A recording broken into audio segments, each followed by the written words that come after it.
The lights were too bright for an old woman like me. Everything sparkled glass heels, sequins, champagne. I stood near the edge of the gallery floor, clutching a small, square box. Inside was the silk scarf I spent 3 weeks hand-stitching. White heather, bluebells, thistle symbols of the highlands where my mother taught me to sew. It was meant as a tribute, a gesture of love. Marshall had said Celeste would be touched. She appreciates heritage, he'd told me, while adjusting his tie in the hallway mirror. But now, Celeste floated toward me with a tight smile and a glass in hand. Her dress shimmered like fish scales under the lights. She took the box without looking at me, peeled the lid slowly, held up the scarf. Silence for a beat. Then, "Oh, how quaint." She laughed. Not loudly, just enough. "Marshall," she added, tilting her head, "your mom still makes these?" Her friends giggled. Not cruelly, just enough. I watched their faces, all perfectly done up, skin tight and glowing. Marshall didn't laugh, but he didn't say anything either. He just placed a hand on Celeste's back and gently turned her away. They disappeared into the crowd like fog dissolving into sunlight. And I stood there, one hand empty, the other still holding the lid. I glanced down. My nails were bare, clean, filed, not like theirs. My scarf was left on a nearby bench, half draped, like forgotten laundry. An usher appeared minutes later. He smiled too kindly. "Would you like me to call your car now, ma'am? Just to beat the rush." I nodded. Not because I was tired, but because I was invisible. The scent of her perfume lingered in the air jasmine and something sharp I couldn't name. It clung to my coat even as I stepped outside. Charleston's night air was heavy with sea salt and magnolia. The street lamp buzzed faintly overhead. My taxi pulled up, headlights low and warm. The ride home was quiet. I didn't cry, but I held the lid in my lap the whole way. A circle of silence, soft and hollow. Later that night, I refolded the scarf and placed it back into its box. And for the first time in a long while, I didn't feel like a mother. I felt like a seamstress, dismissed, discarded, like old thread tossed into the bin after the dress is done. What do you do when your own gift becomes the punchline? Do you stop stitching? Or do you start again? But this time, for someone who sees the beauty in your hands? There's a quiet that only old rooms know. The kind that settles in the corners and lingers on the walls. Upstairs, above the shuttered storefront that once bore my name, Dolores Bridal Atelier, the air still carried the scent of starch and old thread. My sewing table sat by the window, where sunlight used to spill across yards of satin and lace. Now, dust lay across the wooden surface like a forgotten veil. My fingers would glide across the wood grain each morning, still tracing the ghost of a wedding dress outline. The grooves were worn, smoothed by 30 years of pins and chalk and prayers whispered over ivory silk. I used to sew for women on the happiest day of their lives. Charleston brides, who trusted me with their dreams, their silhouettes, their stories. I remembered their tears when they first saw themselves in the mirror. That moment, the hush, the stillness, the intake of breath was what I lived for. Now the only hush left was in this room. Even the floorboards had grown quieter, as if mourning the footsteps they once knew. In the corner, the iron dress form stood like a widow, still pinned with an unfinished hem. I hadn't had the heart to take it down. I told myself it was for memory, but really, it was for hope. Hope that maybe someone would ask me to make just one more gown. In the hall, an old framed sketch still hung a pencil drawing of the first dress I ever designed. My mother had kept it above her fireplace. When she passed, I took it with me, unwrapped it from brown paper, and hung it on my own wall. A memory, not for display, but for grounding. Back then, Marshall would sit under the table, playing with fabric scraps, humming made-up songs. He called my thimbles finger hats. His laughter filled the stairwell.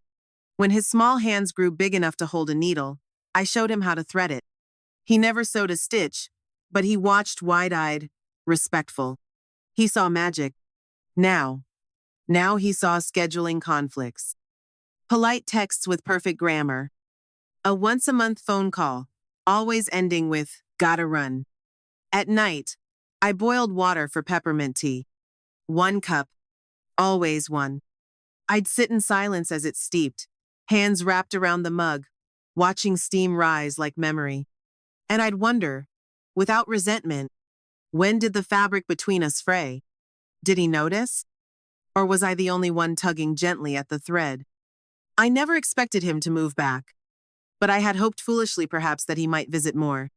He used to say the attic smelled like linen and sunlight. Now it just smells like a space no one has entered in months. Not even him. The last time Marshall came by was 2 weeks before the event. He said he was in town for work, but didn't stay long enough to finish his coffee. I had baked shortbread that morning, just in case.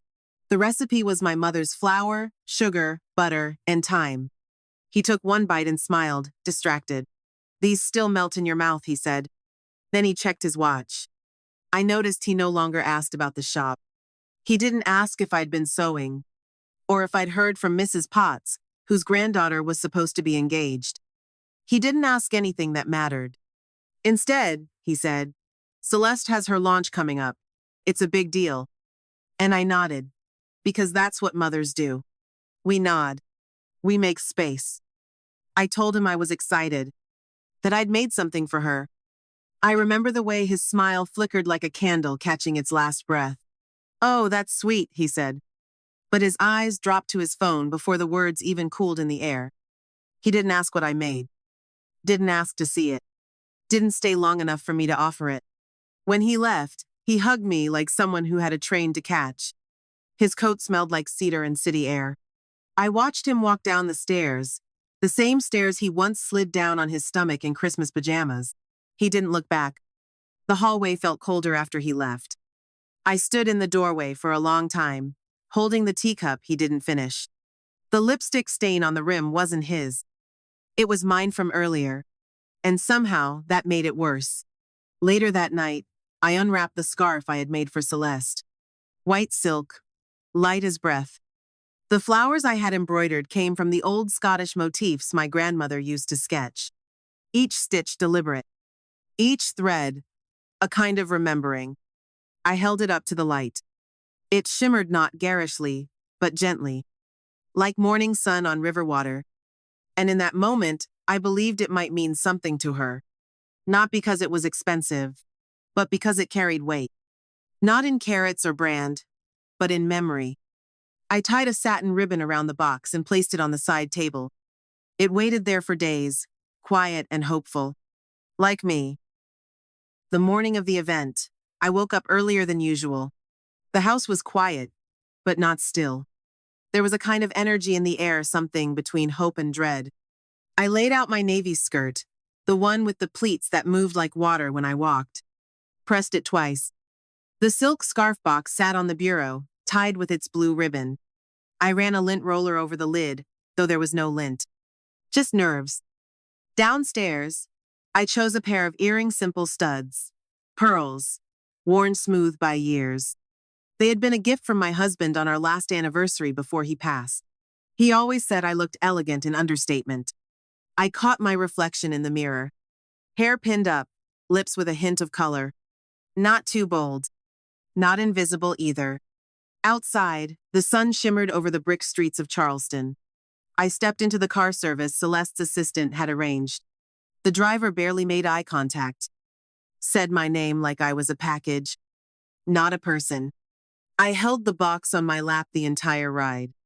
2 hands, steady, until we turned the corner onto the cobbled street where the gallery stood. Everything there, glittered glass doors, chrome signage, music thumping behind tall windows. Inside, people milled about in black and white and metallics. I walked slowly, scanning for Marshall, for Celeste, for anyone I knew. No one saw me at first, and maybe that was a mercy. In my mind, I heard the laughter of bridal parties past. Young women spinning in front of mirrors downstairs. "Miss Dolores, I feel like a queen." That's what they used to say. Back then, I had purpose, not presence. Purpose. I found a small bench tucked beneath a modern art piecered metal twisted into something unknowable. I sat down, waited. When Marshall appeared, he looked fine, handsome, polished, but tired, in a way I couldn't name. He hugged me lightly, then glanced over his shoulder. "Celeste will be right over," he said. "She's just wrapping up with press." He didn't ask how I was, just handed me a flute of sparkling water, then checked his phone. 10 minutes passed, then 15.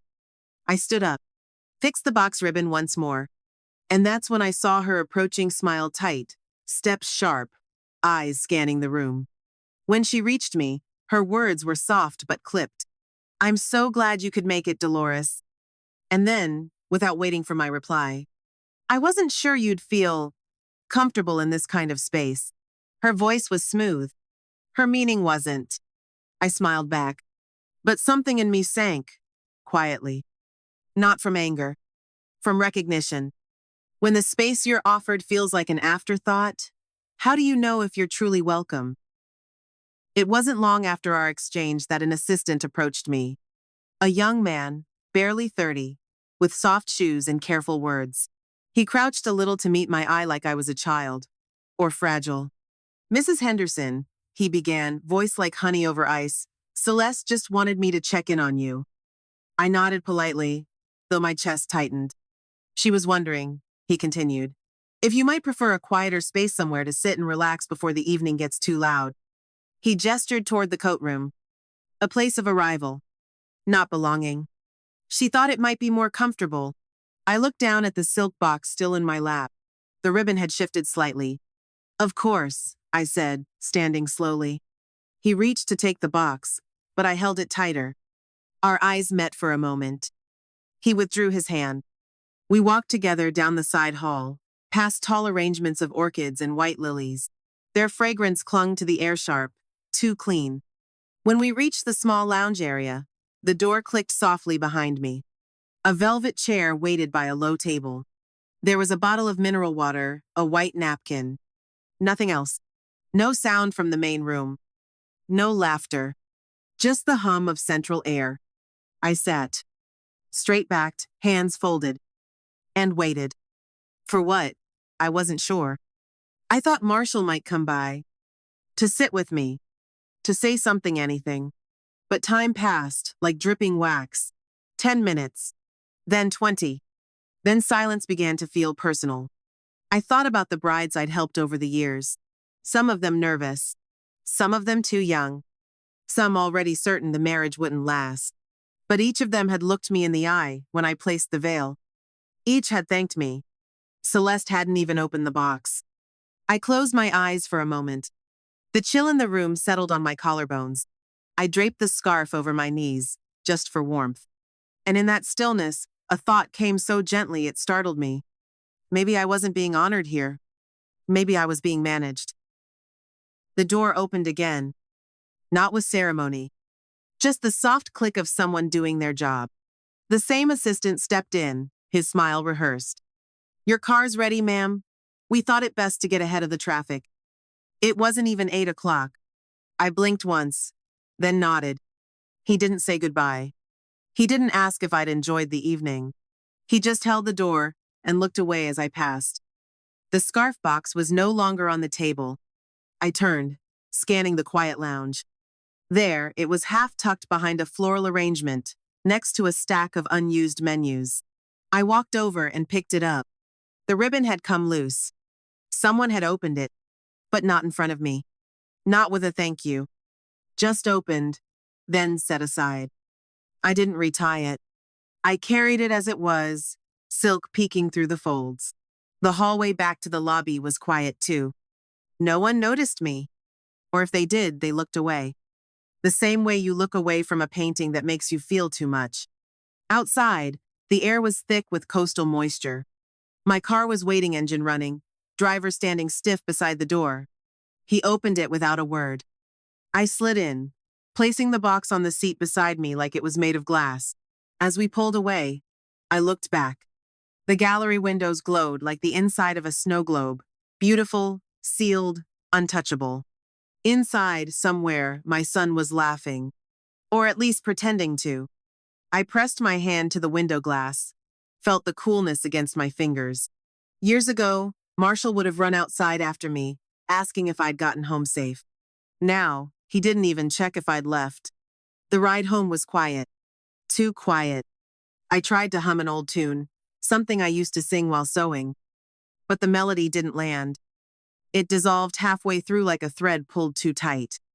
When we reached the curb, the driver spoke for the first time. "Take care now." His voice was kind, softer than Marshall's had been all evening. I stood for a moment in front of my building, the scarf box in hand, the street lamp buzzing above me like a tired whisper. And in that moment, I knew I hadn't been invited. Not really. I'd been allowed, and only for as long as it was convenient. The apartment was still warm from the afternoon sun. It smelled faintly of lavender and starch leftovers from my last ironing day. I locked the door behind me, more out of habit than fear. The box felt heavier now, not in weight, in meaning. I placed it on the kitchen table, turned on one lamp, and sat without taking off my coat. For a moment, I just looked at it. The silk inside peeked through the loosened ribbon like it was ashamed to be seen. I unwrapped it slowly. Not as the giver, but as someone rediscovering her own offering. The scarf was untouched, folded neatly, but with none of the care I had stitched into it. No note. No crease that said it had been held. Just a surface glance and then rejection dressed up as politeness. I ran my hands across the embroidery white heather, thistle, bluebells. Each flower sewn from memory, not pattern. Each stitch knew my grandmother's hands, my mother's breath on the back of my neck as she taught me how to knot the thread. And now, Celeste's hands hadn't even brushed it. I refolded the fabric, smoothed the corners, and placed it back in the box. In the hallway, the clock ticked a metronome for a life no one asked about anymore. I thought of the last time someone truly thanked me. Minot out of obligation, but with genuine warmth. It was a bride, maybe 6 years ago. She wore her mother's veil and cried when I fastened the last button. She'd held both my hands in hers and whispered, "You made me feel seen." That was the last wedding I ever worked. After that, people wanted instant, online, and sleek. They didn't want handmade. They wanted tags. And Celeste, she didn't even want that much. I closed the box, tied the ribbon tighter this time, as if binding a wound. Then I carried it to the shelf beside the window, placed it gently between my recipe books and the framed photo of my husband. Some gifts were never meant to be received, but that didn't make them any less sacred. I turned off the lamp. The room dimmed. Only the hallway clock kept speaking. When you're no longer asked, do you still offer? The envelope came on a Tuesday. Plain, white, with the law firm's name printed in crisp black letters. Not from Marshall, directly. From his office. That alone told me what I needed to know. I opened it at the kitchen counter, hands steady, breath not. Inside was a travel itinerary. A weekend stay at a spa lodge in Asheville. 2 nights, meals included. A room with easy access for seniors. No mention of the family trip I'd heard whispers of. No Europe. No Paris. Just pine trees and massages. There was a note tucked behind the brochure. Typed, "Dear Mom, Celeste and I thought you might enjoy some quiet time to yourself. We're heading out for a few weeks and didn't want you to feel left out. This is our small way of saying thank you for always supporting us." No signature. Just, "With love, Marshall and Celeste." I stared at the paper for a long time. The language was soft, but the message was clear. They were going without me, and they wanted me tucked away somewhere nice. Not invited. Handled. Beside the envelope sat another package smaller, wrapped in the same tissue paper I had used. My scarf. Returned without fanfare. No card.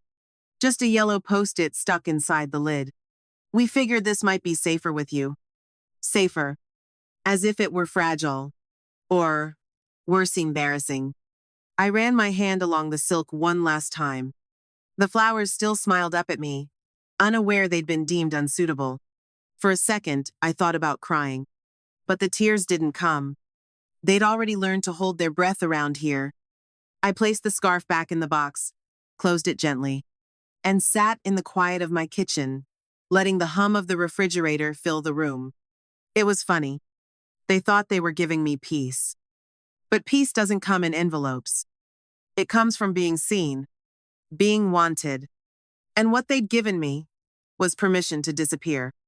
When you're no longer expected, what happens when you stop showing up? The next morning, I woke early, not because I had somewhere to be, but because I needed to move. I slipped the scarf box into my tote wrapped in a linen cloth, like a fragile relic. The streets were still damp from a night shower. Puddles clung to the brick like forgotten apologies. At the corner, the old post office stood quiet and square, just as I remembered it. I hadn't stepped inside in years. Not since the days I used to send bridal veils, pressed and folded, to daughters whose mothers couldn't be there in person. Back then, the man at the counter knew my name. He'd always ask, "Another bride, Miss Dolores." Now, there was a young woman behind the glass. She wore earbuds and didn't look up when I approached. I chose a padded envelope, pressed the box flat inside, corners aligned. The fabric felt almost warm beneath my fingers, like something alive. At the side table, I filled out the label slowly. Marshall's office address. Not their home. I thought about adding a return address, then didn't. Instead, I pulled a sheet of stationery from my purse. Just one line. "I stitched this with my history, but it no longer fits your world." I folded it in thirds. No salutation. No signature. Slid it between the lid and the silk. Sealed the envelope shut. When I handed it over, the clerk looked up for the first time. "Anything fragile?" I almost said yes. But then I shook my head. "No," I said. "Just something that doesn't belong here anymore." She nodded, printed the label, and placed it on the pile. I stepped outside. The wind had picked up, pulling loose leaves across the sidewalk like whispers in retreat. The town had changed. The bakery across the street now sold espresso in cups too small for comfort. The fabric shop had become a juice bar. Everything once soft had become loud. Or vanished. I walked home slowly, one hand in my coat pocket, the other holding the strap of my empty tote. The sun was climbing now, shadows shifting. And I thought, perhaps this was what letting go looked like. Not loud, not brave, just final. Is dignity something you defend? Or something you quietly reclaim? That afternoon, I went downstairs with my toolbox. It had been years since I touched it. Dust lay thick on the lid, but the hinges still opened smooth. Inside, an old screwdriver, a wrench, and a handful of rusted screws I never threw out. The front of the building hadn't changed much. The window was still cracked in the bottom corner. The brass handle on the door still stuck on rainy days. But the name above the frame, Dolores Bridal Atelier, stood untouched. Black letters carved into a wood plaque, painted once with love and twice with pride. Marshall helped me hang it. He was 12. Stood on a step stool, tongue between his teeth, holding the level straight while I drilled in the bolts. He had asked if we could put glitter on the letters. I told him no. Elegance was quiet. I brought out the ladder now. Set it up slow, careful of the sidewalk edge. Climbed each rung like I was stepping backward through time. Up close, the plaque looked tired. The paint had faded. The corners warped with heat and rain. But my name still stood there, sharp and serifed. I unscrewed each bolt slowly. The wood creaked as it loosened. Like it too wasn't sure about letting go. When the final screw dropped into my palm, the sign tilted forward. I caught it with both hands. It was lighter than I remembered. Or maybe I was just heavier with years. I carried it inside, resting it gently on the floor by the coat rack.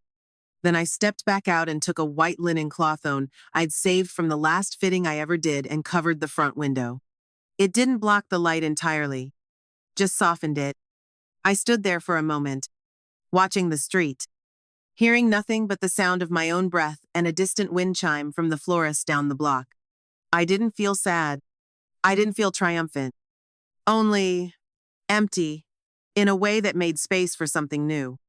Letting go of a name doesn't mean letting go of worth. It means choosing where that worth belongs. If a door stays closed long enough, at what point do you stop knocking? The next 3 days passed without sound. No phone calls, no knocks on the door, not even the mail. It was as if the world had exhaled and forgotten to breathe me back in. I moved through the apartment like a guest in someone else's life. Opened cabinets, closed them again. Boiled water, let it cool. Even the kettle seemed to whistle softer now. The scarf box still sat on the hallway shelf, unopened. I couldn't bring myself to touch it. It felt like a question I no longer knew how to answer. Outside, the leaves had started to fall in earnest. Dry maple curls gathered on the stoop. I swept them in the morning, not because it mattered, but because I needed something to clear. The wind undid my work by noon. The ache behind my knees had grown worse. A slow, deep kind of hurt that asked nothing and explained nothing. I used to think silence was peaceful, but this was hollow. I sat in the living room, wrapped in an old shawl, tea cooling in my hands. The photo of my husband on the mantel looked back at me, unchanged. He had been gone 19 years, but somehow, I missed him more in that moment than the day he left. At least then, people had come. They brought casseroles, cards, warm hands that squeezed mine. Now, no one brought anything, not even memory. I turned on the radio me old comfort, but the voices felt foreign. Too fast, too bright. I turned it off again, and the quiet came rushing back. I thought of Marshall, where he might be, whether he even knew I had taken the sign down, whether he'd notice, or if the memory of that shop had already faded like the ink on the lease. I remembered when he was young, maybe 7 or 8.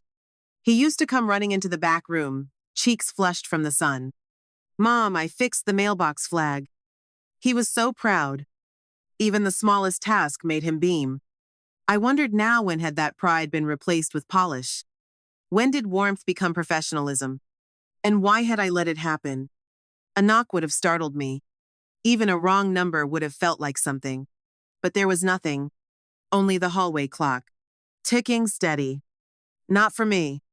Just because it had been told to. I looked down at my hands, lined, veined, a little swollen at the knuckles. These hands once stitched dresses for debutantes and doctors' daughters. These hands held Marshall's fevered forehead. These hands packed his lunch, tied his shoes, signed every school slip. And now, they folded into one another with nothing to hold. No fabric. No child. No need. When everything you've ever touched lets go, what anchors you? That night, I couldn't sleep. The apartment creaked with its usual sound spikes settling. Wood shifting, but they felt louder in the dark. Too loud for rest. Too quiet for comfort. I rose just before dawn, wrapped a shawl around my shoulders and padded barefoot to the old workroom. The smell greeted me like a ghost. Fabric. Dust. The faint, sour trace of ironing water left too long in a bottle. Everything was still there. The dress form. The pin cushion faded from sunlight. A spool of ivory thread resting at the edge of the table, as if waiting for someone who forgot to return. I began dusting without thinking. Cloth over every surface, wiping away the imprint of time, not to restore, but to remember what clean felt like. There was something meditative in it. The motion of hands that knew what they were doing, even when the heart didn't. On the shelf above the window, the sketchbook lay undisturbed. Leather cover cracked, corners curled. I hadn't opened it in 5 years? Maybe more. The last page I'd drawn was for a client who never came back. She had eloped. Called to cancel with apologies and excitement. In that order. I pulled the book down and carried it to the table. It felt heavier than I remembered. Or perhaps I was just older now. I opened the cover slowly. Each page held a dress, a dream, a woman's moment of becoming. Lace, satin, crepe, embroidery. Some lines were shaky. Some sharp. All of them mine. Until I reached the last page. Blank. Pure. untouched, waiting. I stared at it for a long time. Something about it unsettled me, like it had been waiting too long, like it had a question I was too tired to answer. I reached for a pencil, not with intention, just instinct. The lead was dull, but the weight felt familiar. I hovered over the page. No image came. No bride. No neckline or hem. Just the pencil and the silence. I let the tip fall gently onto the paper. Made one small mark. Then another. And another. Shapes I didn't yet understand. Lines that weren't planned. But they came. Like breath. Like memory. Like something returning. I didn't finish the sketch. Didn't need to. What mattered was the motion. The yes inside the hand. Outside, the sky began to shift. Dark to pewter. Pewter to pale blue. And for the first time in weeks, I didn't feel like a relic. I felt present. Inside a page no one else had touched. When you lose everything you've ever known, do you still have yourself? I hadn't been to the public library in over a decade. It sat just 2 blocks from the Riverwalk, its red brick exterior worn smooth by salt air and time. When I stepped inside, the hush was comforting, like a held breath that didn't feel heavy. The air smelled of paper, carpet glue, and old air conditioning. That used to be the smell of safety. I didn't go to check out books, or to ask for anything. I just needed a table, a chair, and the sound of pages turning that weren't mine. I carried my sketchbook in my tote. Not to show, just to keep close. Something about it felt alive now. The morning light slanted across the study tables in long, golden stripes. Motes of dust danced in the beams like slow confetti. I found a seat near the windows, took out my sketchbook and placed it beside a stack of unused reference catalogs. Then I just sat. Across the room, a woman coughed softly into her sleeve. Another adjusted her reading glasses with shaking fingers. We were all older, all quiet, but not invisible. Not here. Somehow, the presence of others made my breathing steadier, as if I'd stepped back into the rhythm of something I hadn't realized I'd lost. A young woman approached from the front desk. Late 30s, maybe. Soft curls pinned up, cardigan sleeves pushed past her elbows. "Hi there," she said kindly. "I'm Helen. Let me know if you need anything." Her voice wasn't loud, but it was warm in a way I hadn't heard in weeks. I nodded, unsure of what to say.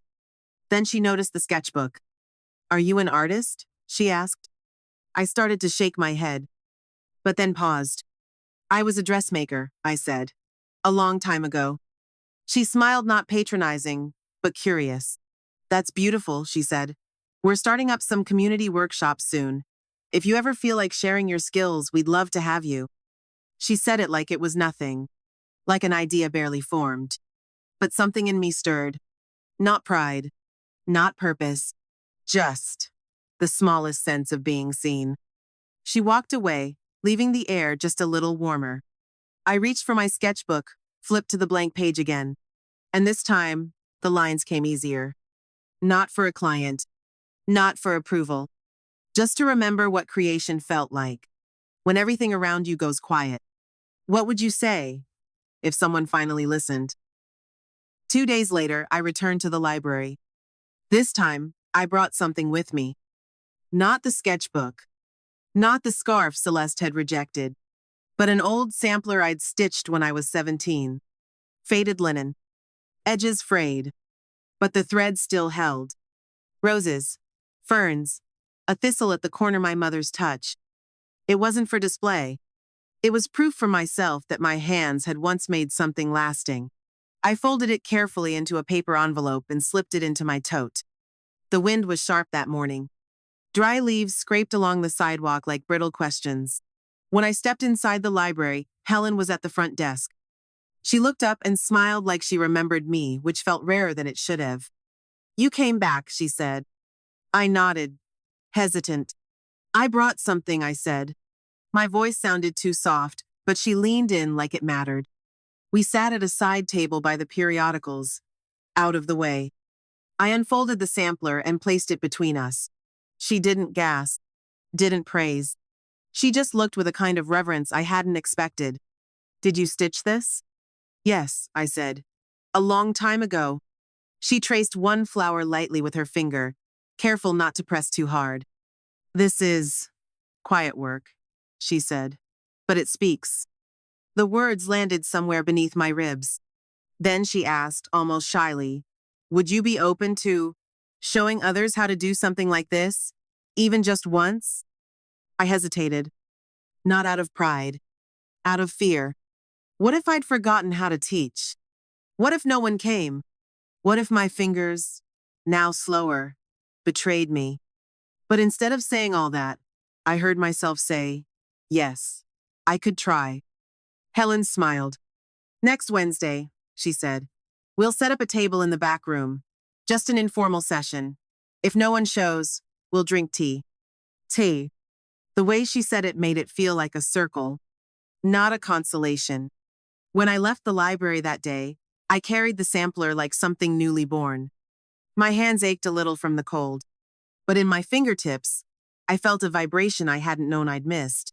The readiness of thread, the patience of cloth, and beneath it all, the quiet question.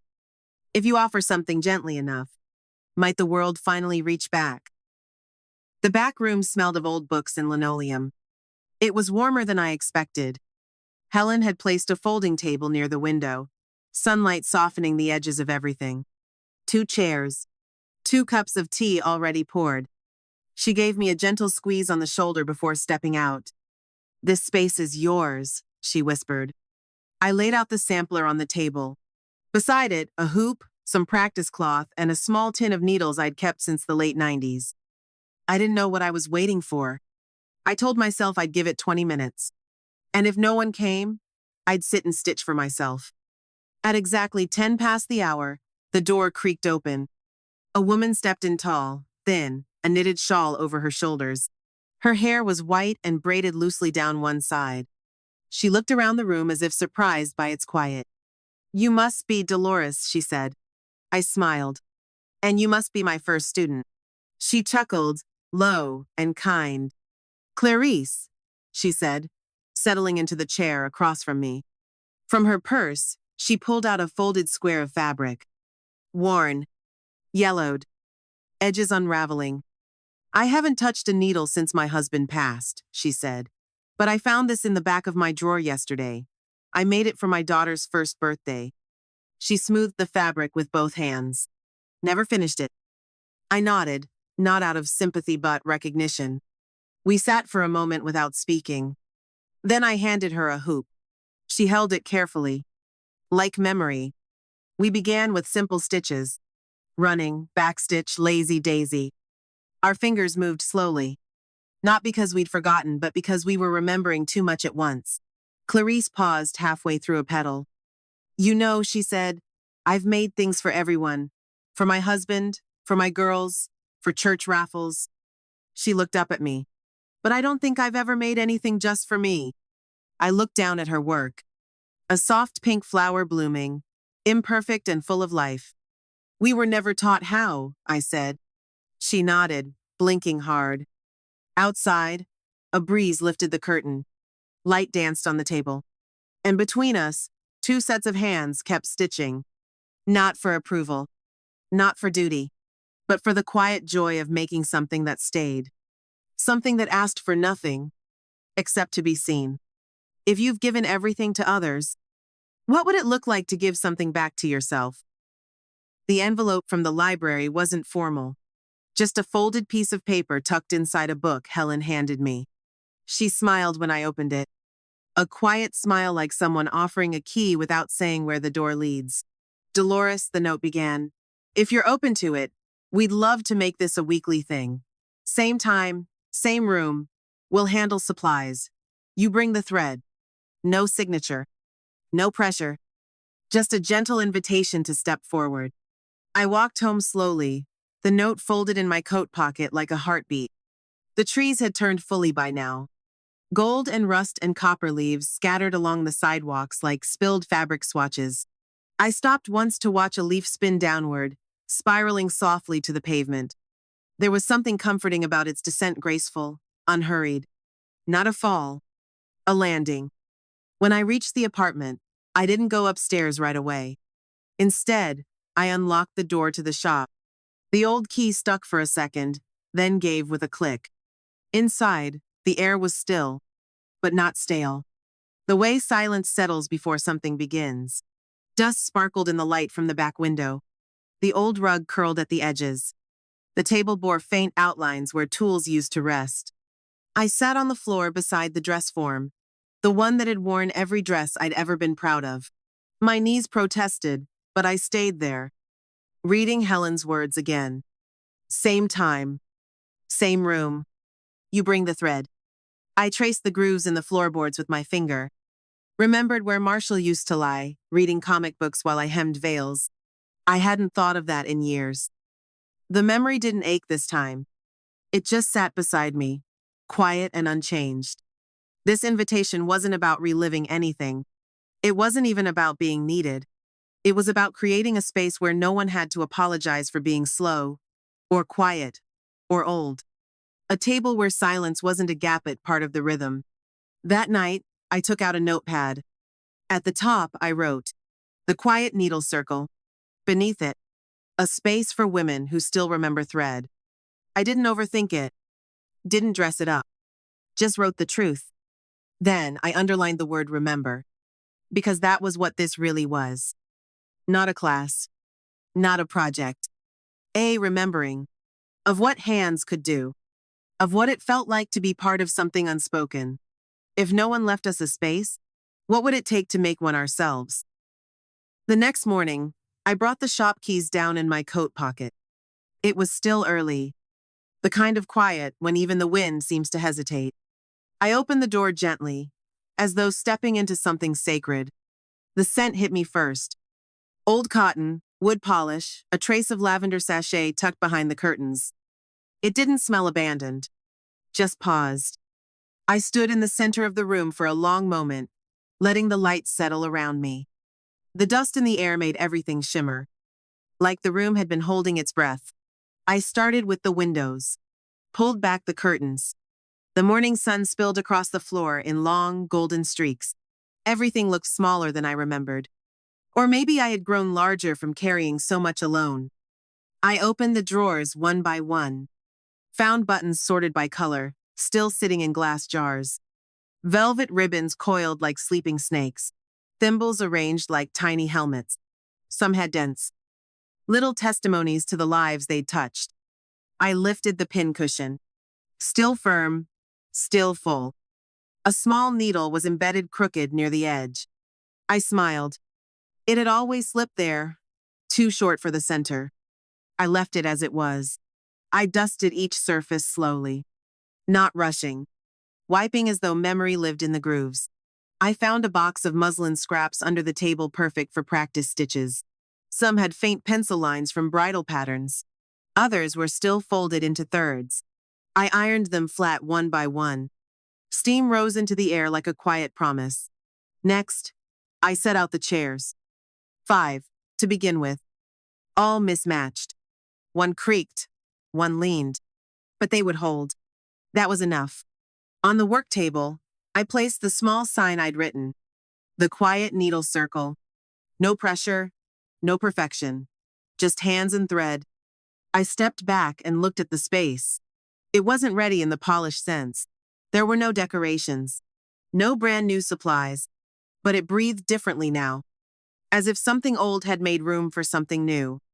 My hands trembled slightly as I rolled the first spool of thread across the table. It stopped by the center chair, settled, and so did I. If we've spent our whole lives making for others, what could we make for ourselves? The door opened 5 minutes before 10. Clarice was the first to arrive. She wore the same shawl as before, but today she also brought a tin lunchbox. Inside were several bundles of thread and a small pair of gold-handled scissors. "I don't know if they're still sharp," she said softly, "but they remember better than I do." I smiled and pointed to the middle chair. She didn't wait for more instruction. She sat, opened the scissors, tested them against a scrap of muslin. Snip, Still sharp. At 10 on the dot, two more women stepped in together. Sisters, maybe. One had a walking cane. The other held a pillow under her arm, already stretched with fabric, ready to stitch. I thought we were too late, she said. But it looks like we're just early enough. By 10:15, there were 7 of us. No name tags. No schedule. Just chairs, thread, and the kind of silence that feels chosen. I didn't say much. Didn't feel I needed to. I passed each woman a hoop, a needle, a square of cloth. Some thanked me out loud. Others just nodded. But I saw it in their hands, the way they handled the fabric, like it had memory. Clarice leaned toward the woman beside her and whispered something that made them both laugh quietly. It was the first laughter I'd heard in that room in years. No one asked what we were making. No one needed to. The act itself was the answer.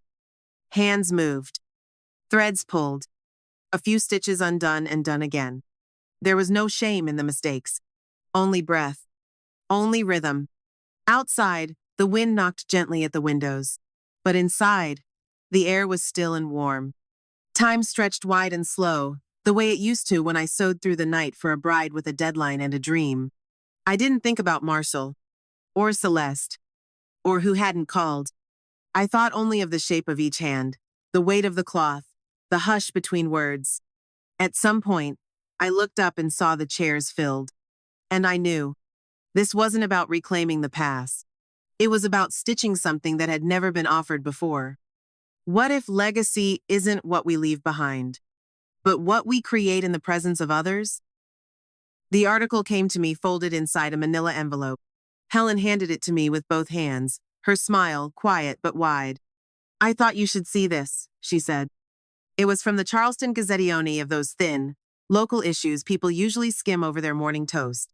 But this page had been dog-eared and circled in blue ink, Where Forgotten Hands Remember Themselves. That was the title. Beneath it, a photo. Faded light. 7 women around a table. My sampler in the center. No faces posed. No captions forced. Just thread and presence. The byline read, Clara Ye, Community Features Contributor. Helen said she had joined one of the recent sessions quietly. I hadn't noticed. She never asked a question. Never interrupted. Just stitched in the corner, smiled now and then, listened more than she spoke. She must have known that's how truth reveals itself in places like ours.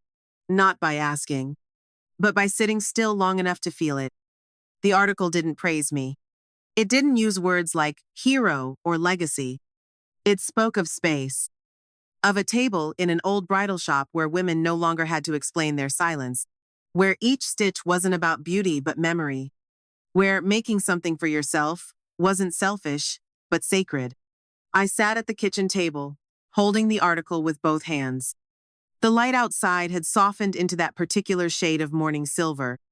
The kind that doesn't shine. It listens. Tucked behind the clipping was a second envelope. Handwritten. No return address. Just one sentence on the back. I saw myself in your story. Inside was a letter. Written in blue ink. On ruled paper torn from a spiral notebook.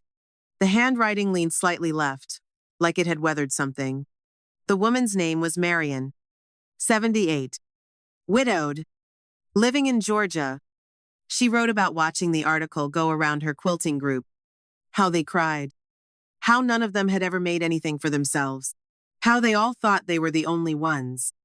She ended the letter with, You made a place I didn't know I missed. Thank you for remembering us. No signature flourish. No email. Just that. I folded it carefully, placed it next to the article, and sat in silence for a long time. Some victories don't arrive in courtrooms or over kitchen fights. Some come in envelopes, with no noise at all. When the world tells you you're no longer needed. What happens when someone you've never met says, You are? The article came to me folded inside a manila envelope. Helen handed it to me with both hands, her smile quiet but wide. I thought you should see this, she said. It was from the Charleston Gazzettione of those thin local issues people usually skim over their morning toast. But this page had been dog-eared and circled in blue ink. Where Forgotten Hands Remember Themselves. That was the title.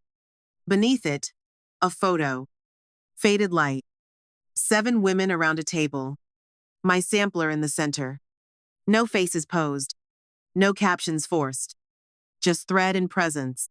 The byline read, Clara Ye, Community Features Contributor. Helen said she had joined one of the recent sessions quietly. I hadn't noticed. She never asked a question. Never interrupted. Just stitched in the corner, smiled now and then, listened more than she spoke. She must have known that's how truth reveals itself in places like ours. Not by asking, but by sitting still long enough to feel it. The article didn't praise me. It didn't use words like hero or legacy. It spoke of space. Of a table in an old bridal shop where women no longer had to explain their silence. Where each stitch wasn't about beauty but memory. Where making something for yourself wasn't selfish, but sacred. I sat at the kitchen table, holding the article with both hands.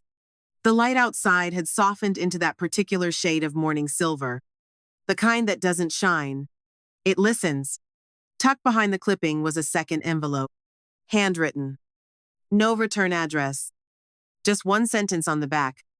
I saw myself in your story. Inside was a letter. Written in blue ink. On ruled paper torn from a spiral notebook. The handwriting leaned slightly left, like it had weathered something. The woman's name was Marion. 78. Widowed. Living in Georgia. She wrote about watching the article go around her quilting group. How they cried. How none of them had ever made anything for themselves. How they all thought they were the only ones. She ended the letter with, You made a place I didn't know I missed. Thank you for remembering us. No signature flourish.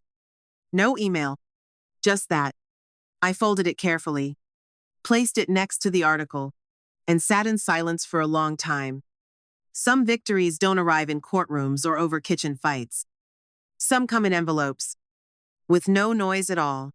When the world tells you you're no longer needed. What happens when someone you've never met says, You are? They must have seen it by accident. A friend of Celeste's shared the article on social media with the caption, How beautiful. Dignity lives in quiet places. It wasn't even tagged. But the photo caught their attention. Marshall recognized the back of my head, the curve of my shoulder, the sampler in the center. He clicked the link. Read the piece twice. Then showed it to Celeste over breakfast. She didn't say much. Just looked at the photo for a long moment. Then returned to stirring her yogurt. No one ever said she stopped, she murmured. Marshall didn't reply. He tapped his spoon against the bowl absently, eyes still on the screen. That night, he sat on the edge of their bed and stared at his phone. Opened my contact. Scrolled through old messages. One from 6 months ago. Me, hope you're well. I miss your voice. Him, crazy week. Will call soon. Love you. He hadn't. Not then. Not after. His thumb hovered over the call button. Then dropped. Instead, he opened his email. Typed a message to our family lawyer. Subject, ownership transfer. Condo unit above 12th Street shop. He didn't mention the article. He didn't explain. Just said he wanted to move forward with full ownership being placed back in my name. It's what she's always wanted, he wrote. But he was wrong. It wasn't. I never wanted the deed. I wanted to be remembered before I was erased. 2 days later, I received a call from the lawyer's office. A voice too polite, too scripted. We'll send the documents for review, Ms. Henderson. You may want to consult someone to ensure everything reflects your interests. I almost laughed. After all this time, they wanted to make sure my interests were protected.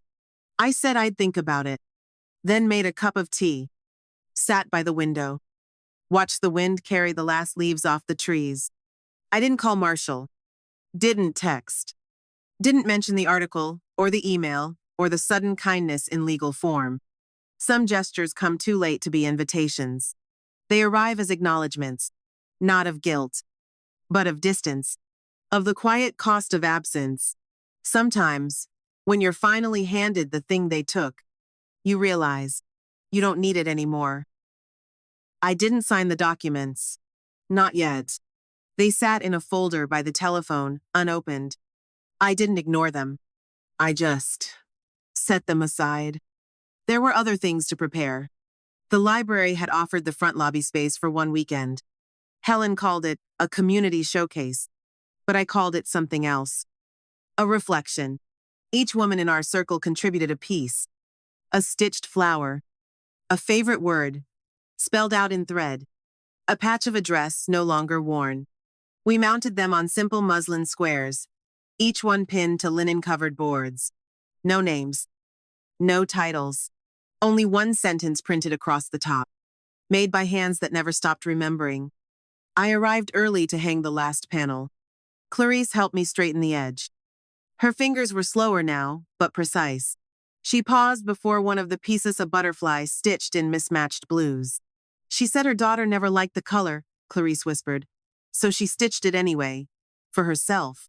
We smiled. When the doors opened, the room didn't fill. Not all at once. But people came. Some lingered. Some cried. Some stood in silence, reading the quote over and over, as though it said more the second time. I stayed near the back. I didn't want attention. Only presence. At one point, Helen leaned in and said softly, "There's someone outside who's been standing by the window for 20 minutes. I didn't need to ask. I knew. I looked through the glass door. Marshall stood on the sidewalk, suit jacket draped over his arm, hands in his pockets. He wasn't staring at me. He was looking at the display, at the words, at the thread, at the evidence of something he had not destroyed but never noticed. Our eyes met once. He didn't move. I didn't wave. We held the moment like a spool tout, suspended. Then he turned, walked away, not out of anger, just knowing. Some doors don't need to be closed. They've already been walked past too many times. I turned back toward the panels. One of the squares had shifted in the breeze from the air vent. I reached up and pinned it straight again, then stepped back. The room was quiet, but not empty. Justice doesn't always come with noise. Sometimes it comes with thread, and the steadiness of a hand that no longer shakes. The week after the exhibit, the shop felt different. Not newer, not cleaner, just honest. There were no more plans, no more flyers, no more signs. Only a table with thread still tangled from the last session, a tin of buttons half open, and a linen square someone had forgotten to take home. I folded it gently, tucked it into the drawer beneath the counter. It belonged here now. I swept the floor slowly that morning, letting the motion anchor me. The brush of bristles against tile, the light on the back wall catching the silver in my hair. There was peace in it. Not dramatic, not triumphant, just earned. The bell above the door hadn't rung since Saturday. I didn't mind. Silence had changed shape for me. It no longer meant no one's coming. It meant I am here. At noon, I made myself tea and sat by the window overlooking King Street. The storefronts across the road gleamed in afternoon sun. People passed by in soft pairs. A man carrying flowers. A woman pushing a stroller. No one hurried. Not yet. That's when I noticed the envelope. Slipped under the door at some point that morning. No postmark. Just a name handwritten in clean, round letters. Ellie Ray. Savannah. G.A. Inside was a single page. Unlined. The ink bled slightly at the edges. She couldn't have been older than 30. Maybe less. Dear Ms. Henderson, it began. My grandmother showed me your story in the paper. She passed down her needlebox to me last spring. I've been afraid to open it. Until now. Would you be willing to teach me? Not how to sew, but how to remember. No phone number. Just an email. A question in digital ink. I held the page in my hands for a long while. There were no photos. No resume. No list of achievements. Only the trembling truth of a younger woman asking for something we had never been taught to ask for. A way back to ourselves. Through thread. Through time. Through women who had kept things going even when no one noticed. I placed the letter next to the others in the tin box I now kept under the tea cabinet. Then I picked up a square of cloth from the basket, threaded a needle, and began to stitch her name. Not as a response, but as a welcome. A legacy isn't something you hand down in a will. It's what you make space for when no one else thought to. What does leaving something behind really mean? If someone younger decides to carry it forward? The next morning, I sat at my kitchen table with the sun curling gently over the edge of the counter. I laid out a piece of soft muslin cut square, edges unfinished. Next to it, I placed a needle. Not new, not gleaming, just familiar. It had belonged to my mother once, long and fine, with a slight curve from years of use. I folded them into tissue, tied them with a thread of pale green. Then I wrote a note on the back of a recipe card. Start where your hands remember, not your mind. D.H. No long message. No story. She already knew it. I slipped the bundle into a padded envelope, addressed it carefully, and walked to the corner postbox. The wind was light, the kind that lifted the edges of scarves and made you pause without knowing why. I stood for a moment after slipping the envelope through the slot. Let my palm rest on the cold red metal. Not as farewell, as offering. On the way back, I stopped at the shop, unlocked the door, and breathed in the stillness. A chair still sat crooked. Thread lay across a cushion like someone meant to return. I didn't tidy it. Some things are better left in motion. I lit a stick of cedar and sesame. Husband used to love the scent and let the smoke curl slowly toward the ceiling. Then I climbed the stairs, poured myself tea, opened the window. The breeze caught the corner of a curtain and pulled it outward like a sail. I sat in the rocker by the window, wrapped a shawl around my shoulders, and closed my eyes. Not because I was tired, but because I could. I didn't need a phone call, or a headline, or a ceremony. What I had built couldn't be erased, because it had been stitched not on paper, not in contracts, but in time, in cloth, in the quiet choosing of a table, again and again. Somewhere in Savannah, a girl would open a package, and maybe, just maybe, sit with her own silence until it became soft enough to hold. That was enough. The light shifted on the floor. Afternoon folded into something slower. A bird landed on the railing outside. Its wings fluttered once, then stilled. I watched it for a while, and let the day be what it was. Not a triumph, not a loss, just mine. To every woman listening, who's ever been overlooked, or set aside, or told there's no place for her anymore, may you find a chair, a table, and a thread that belongs only to you. You are not alone in your journey. Your story matters. And if you're ready, we're here to listen. Subscribe to Kamar FM, where every story is a second chance.